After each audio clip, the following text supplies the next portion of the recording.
சமீபத்தில் ஒரு குடும்பத்தில் நான் சந்தித்தேன். அவங்க சொன்ன காரியம் எனக்கு மிகவும் ஆச்சரியமாக இருந்தது.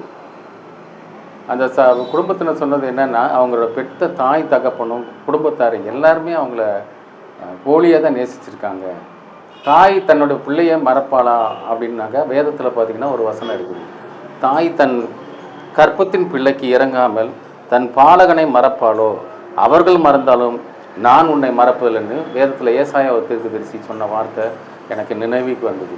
அவங்க மிக வருத்தப்பட்டாங்க. நான் உண்மையாக என்னுடைய பெற்றோரை நேசித்தேன், நான் உண்மையாக என் குடும்பத்தினரை நேசித்தேன், ஆனால் என்ன அவங்க உண்மையாக நேசிக்கலை. இதுவரை அவங்க என்னை வெறுத்தது எனக்கு கேள்விப்பட்டதும் எனக்கு தெரிஞ்சதும் நான் மிகவும் வருத்தப்பட்டேங்க.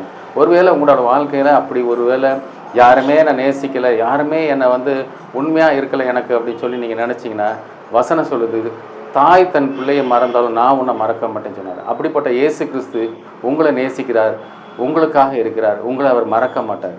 நீங்கள் அவரை அண்டினீங்கன்னா நிச்சயம் உங்களுக்கு வாழ்வில் ஒரு பெரிய வெளிச்சத்தையும் ஒரு சந்தோஷத்தையும் காண்பீர்கள்.